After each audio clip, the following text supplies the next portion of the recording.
O papel das Forças Armadas na Constituição Federal, como já foi amplamente discutido, inclusive sobre o artigo 142, é, sem sombra de dúvidas, proteger a nação de uma ameaça externa ou interna que desequilibre a harmonia dos poderes. Já estamos vivendo tudo isso. Veja, se os militares gostam de dizer que só atuam dentro das quatro linhas, o que mais precisa ser feito para convencê-los da importância dos acontecimentos atuais? A esquerda espalha aos quatro cantos sua ideia de governo e avanços estratégicos para a reestruturação geopolítica da América Latina. Governantes como Nicolás Maduro, Alberto Fernandes, Gabriel Boric e Daniel Ortega, apenas como exemplo, não cabem em si de tanta felicidade pela vitória da esquerda no Brasil. Todos nós sabemos o que eles querem de verdade. Mais do que depressa, o argentino Fernandes tratou de se encontrar com Lula para garantir o seu quinhão.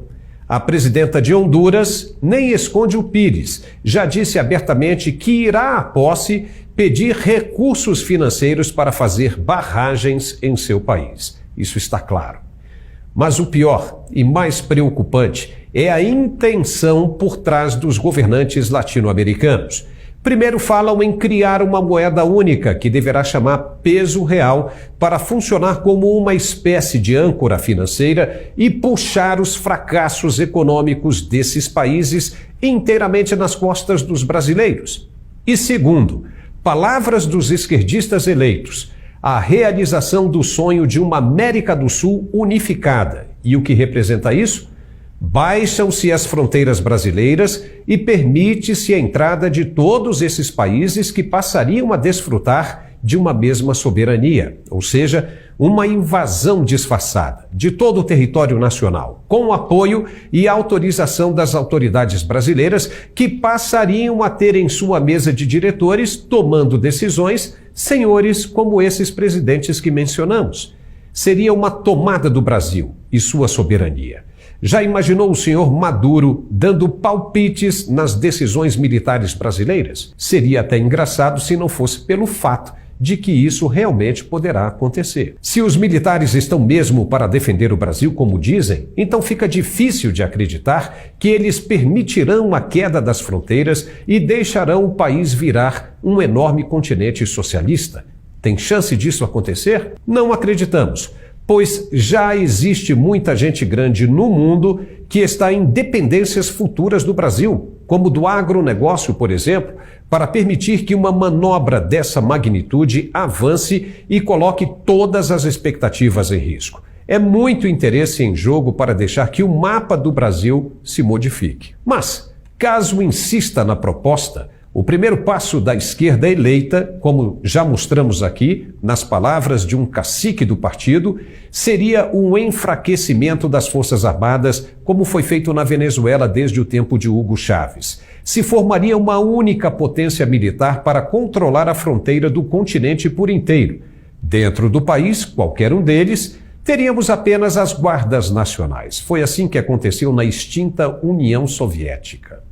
Erros atrás de erros, inflação escalonada, aumento da pobreza desenfreada e o achatamento do crescimento das economias regionais, ou, como quiser, das províncias controladas pelo Estado.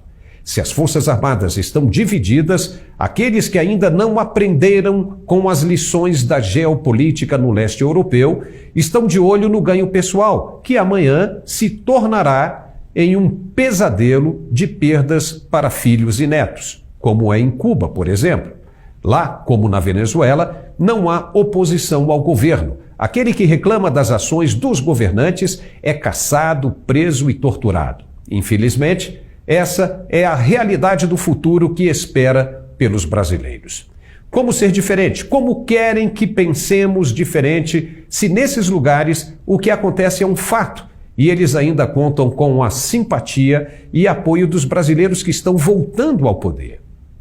Falamos aqui do soco que o judiciário, na pessoa de um desembargador do TRF-1 do Distrito Federal, deu no estômago do Exército Brasileiro essa semana.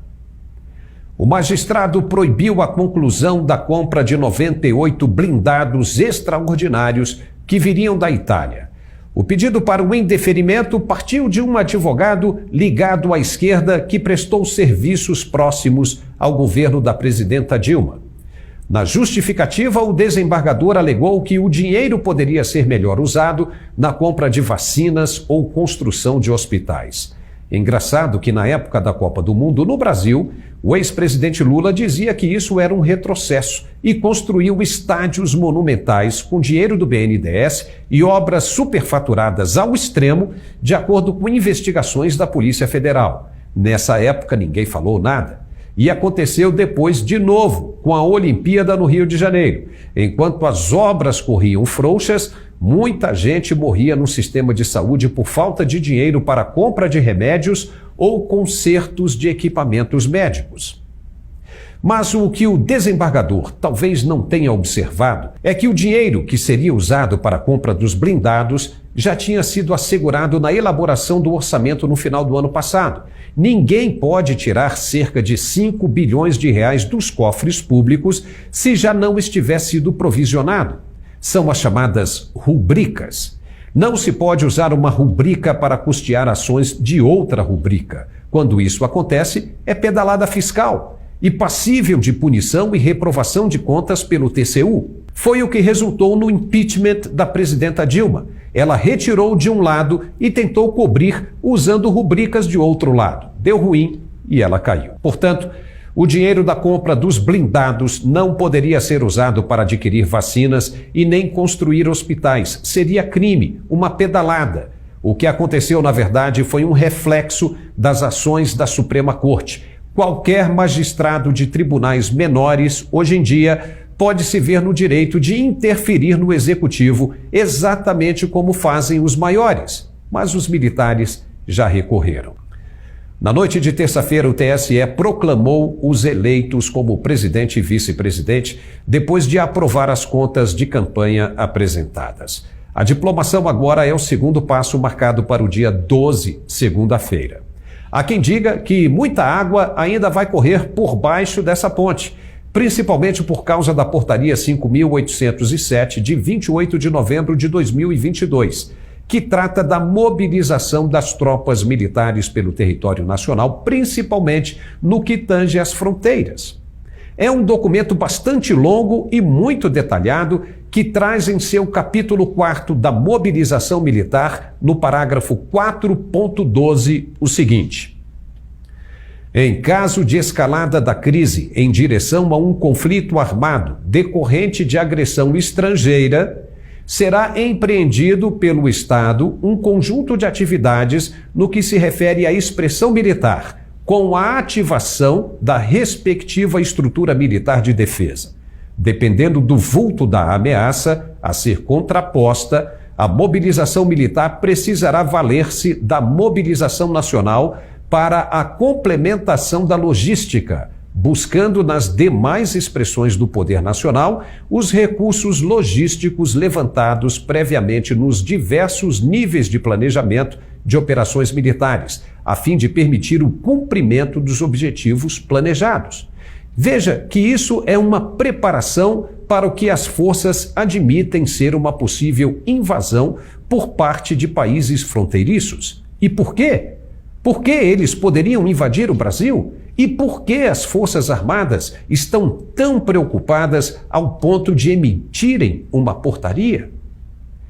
Seja lá o que for, dia 12 é a diplomação e dia 22 o Congresso Nacional entra em recesso. Se os militares entenderem que o país entrou em um estado de guerra, como na portaria que mencionamos, depois que os parlamentares saírem para o recesso de fim de ano, eles vão precisar apenas da assinatura do presidente do Congresso para entrar em ação. Quando os parlamentares regressarem, depois de 2 meses, é que eles vão validar ou não as ações militares. Mas aí, o que tiver de acontecer, já terá acontecido. Portanto, é interessante, muito interessante, continuar analisando os passos e toda a manobra estratégica presente na nossa atualidade. Muitos, sem conhecer, podem dizer que tudo isso é uma fantasia ou teoria da conspiração, mas é só prestar atenção nos fatos e analisar. Contra eles, não há argumentos. Muito obrigado e até a próxima. Quai, seu app de vídeos curtos.